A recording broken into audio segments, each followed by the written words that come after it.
보자. 여러분 생명 시스템의 구성 요인부터 한번 보실까요? 우리 중학교 때 배웠던 내용인데요. 생명 시스템은요. 가장 기본 단위가 뭐예요?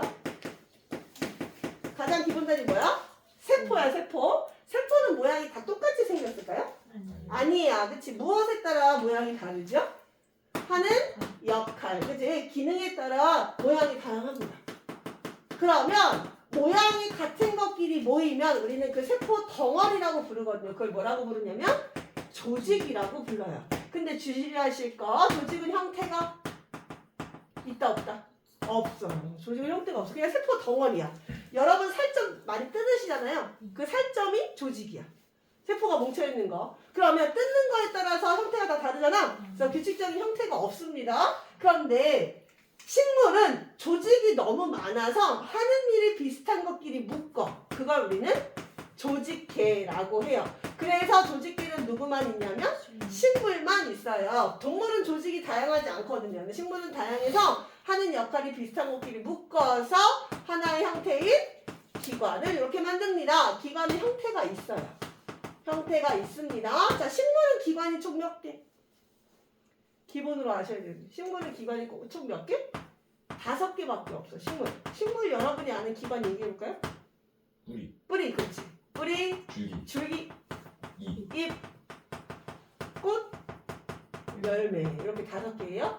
형태가 있죠? 그죠? 오케이. 그래서 얘들은요, 포도당 같은 이제 광합성 하고 나서 남은 이 포도당을 얘네들이 여기서 저장하거든요. 그래서 얘들 영양기관이라고 부르고요.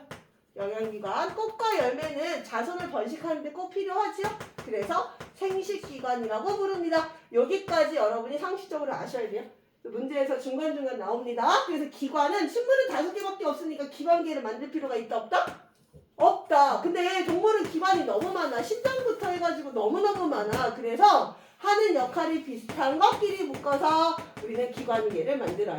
그래서 배설기관계, 소화기관계, 수단기관계, 호흡기관계 뭔지 아시죠? 그런 기관계가 탄생합니다. 자, 그 기관계가 모여서 우리는 하나의 객체가 됩니다. 이 구조를 외워주시는데 이해하시면서 기억해 주시고요. 그러면 시험에 요걸 기본 골지로 해서 세포의 구조를 물어봅니다.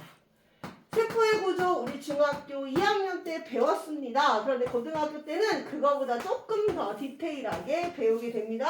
선생님이 뭐가 더 추가가 됐는지 그림을 그리면서 설명을 한번 해드려 볼게요. 자, 생명활동을 하는 얘는 이름이 뭐냐면 핵이에요. 핵은 중학교 때 배웠어요. 그런데 고등학교 때 추가로 나오는 게 핵 주변에 통로가 이렇게 있어요. 핵 주변에 있는 이 통로는 이름이 바로 뭐냐면 소포체예요. 소포체. 소포체 주변에 막이 없어서 점으로 표현하는 뭐가 있냐면 리보솜이 있어요. 리보솜에서 조금 더, 즉 소포체에서부터 뻗어나온 녀석 중에 이렇게 뜯겨져 있는 통로를 가지고 있는 얘가 바로 뭐냐면 골지체예요.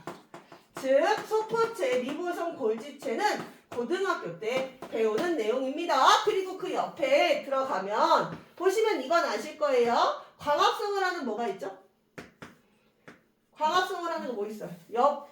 엽록체. 그렇지. 엽록체에 있어요.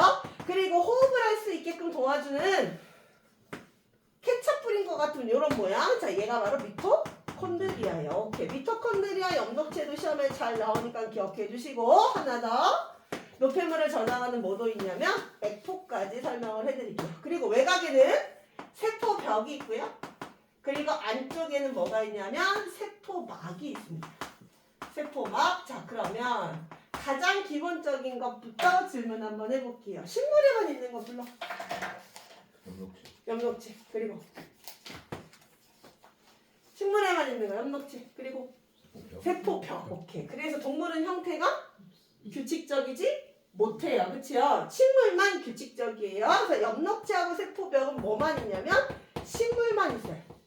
식물만, 여기도 식물만 존재하고요. 자, 나머지 이제부터 설명을 한번 해드려 보겠습니다. 자, 저쪽에 있는 소포체부터요. 자, 봐요. 핵에는요, 우리 알아요. 핵에는 DNA가 들어있어요. DNA를 다른 말로 뭐라고 부르냐면 유전자가 들어있는 물질, 유전물질이 들어있다라고 우리는 얘기를 하거든요. 자, 그러면 이 DNA가 이중 나선 구조로 이루어져 있거든요. 그래서 핵 속에 이렇게 저장이 되어 있어. 이중 나선 구조는 핵을 빠져나오지 못해요. 얘가 그래서 뭐로 바뀌냐면 단일 가닥인 RNA로 바뀌어요. 나중에 가르쳐 드릴게요.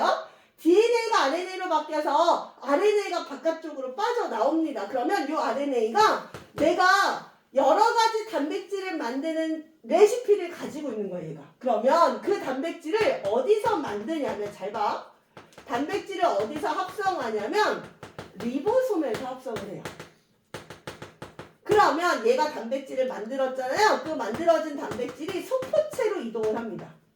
그럼 소포체는 그걸 막으로 싸서 어디에 전달해 주냐면 골지체에 전달을 해주고, 골지체는 그걸 세포 밖으로 내보내요. 자, 쉽게 설명할게요. 가봐요. 선생님이 다른 사람보다 피부가 좀 까매요. 그죠? 그럼 선생님 DNA는 뭘 많이 가지고 있냐면 멜라닌 색소를 많이 만들어내는 유전 물질을 가지고 있어요. 그러면 RNA가 그걸 가지고 와서 멜라닌 색소를 많이 만들어내는 거야. 이 사람은 멜라닌 색소를 많이 만들어야 돼. 많이 만들었어. 그러면 이 멜라닌 색소가 소포체를 통해서 막을 씌운 다음에 골지체로 가요. 그럼 세포 밖으로 나왔죠? 피부에 발현하기 위해 밖으로 나오는 거야. 이해돼요? 이해돼요? 오케이. 그래서 여러분이 기억하실 게 뭐냐면, 핵은요, 유전 물질을 저장하고 있구나. 이 리보솜은 단백질을 만들어내는 공장이구나. 그럼 그걸 어디에서 전달하냐면 소포체 골지체를 통해서 전달을 하는데, 소포체는 골지체까지만 이동할 수 있고요. 골지체가 세포 밖으로 분비시켜주는 거야. 됐죠? 요 골지를 스토리로 이해하셔야 됩니다. 그래서 여러분한테 제가 뭘 말씀드렸냐면 리보솜의 역할, 소포체의 역할, 골지체의 역할을 동시에 같이 말씀드린 거야. 됐지요? 네, 자, 그거 기억해 주시고요. 그 다음 엽록체는 아까 제가 뭐 한다고 말씀드렸냐면 광합성 한다고 말씀드렸어요. 엽록체는 광합성합니다. 미토콘드리아는 뭐 하는 곳이냐면 호흡을 하는 곳이야. 모든 살아있는 세포는 다 미토콘드리아가 있어요. 식물만 엽록체가 있어요. 오케이? 그래서 얘네들이 광합성과 호흡을 담당을 하고 있고요. 자, 액포는요, 노폐물을 저장하는 기능을 가지고 있는데, 자, 동물은 굳이 세포에게 노폐물을 저장을 할 필요가 없어요. 왜? 방광이라는 구조를 가지고 있으니까. 그지? 그래서 식물세포만 액포가 발달되어 있고요. 식물세포 중에 나이가 좀 많은 애가 액포의 크기가 좀 더 커진다라고까지 기억해 주시면 돼요. 됐죠? 오케이. 그 다음 세포벽, 세포막을 이따가 선생님이 다시 한 번 더, 세포벽은 크게 설명할 거 없고요. 세포막을 조금 더 이따가 다시 한번 설명을 해드리도록 하겠습니다. 그런데 하나만 더 말씀을 드릴 게 있냐면 뭐냐면, 잠깐만 물질 대사를 좀 말씀을 드려볼게요. 여러분 문제 풀 때 여기 좀 나와서, 자, 물질 대사가 뭐냐면 우리 몸에 일어나는, 생체 내에서 일어나는 화학 변화를 말해요. 화학 반응, 그걸 물질 대사라고 부르거든요. 물질 대사는 크게 두 가지가 있어요. 동화가 있고 이화가 있어요. 동화는 뭐냐면 아주 작은 분자가 아주 큰 분자로 변하는 걸 동화라고 부르고요. 이화는 고분자가 쪼개져서 저분자로 나누어지는 걸 이화라고 불러요. 그럼 여쭤볼게요.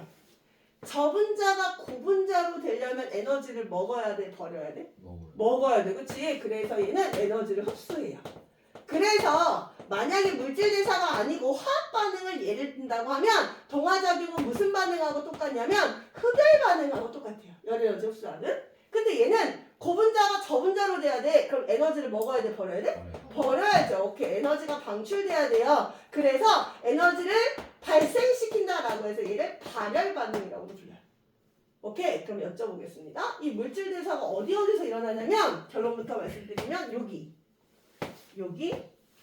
여기서 일어납니다.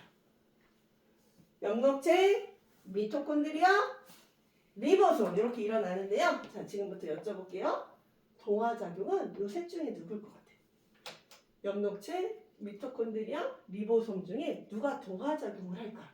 저분자가 고분자니까. 그렇지, 엽록체. 엽록체 같은 경우는 에너지가 전혀 없는 무기물을 에너지가 있는 뭐로 바뀌는 거야? 무기물로 바꾸는, 유기물로 바뀌는 거야. 그치? 그때 뭘 흡수해? 빛에너지를 흡수해. 그치? 그치? 오케이. 그래서 엽록체 쓰시면 되고요. 하나 더 있어. 그러니까 단백질의 합성이라는 건 더해진다는 거야, 나누어진다는 거야? 더해진다는 거야. 아미노산이 결합해서 단백질 되는 거죠? 그래서 리보솜까지 쓰시면 돼요. 됐죠? 이하작용은 당연히 그럼 누구겠어? 미토콘드리아. 오케이, 맞아요. 여기서 미토콘드리아. 그래서 보세요. 호흡을 통해서 ATP라는 에너지가 생성돼요. 오케이? 에너지를 발생시키는 역할을 누가 한다? 미토콘드리아가 한다. 이 ATP 에너지는 일부는 체온 조절에 사용하고 일부는 여러분들 생명활동을 유지하는데 사용됩니다라는 것까지 알고 가시면 돼요. 됐죠? 풀어보도록 하겠습니다. 넘어가셔서 지금 143쪽을 풀어주세요.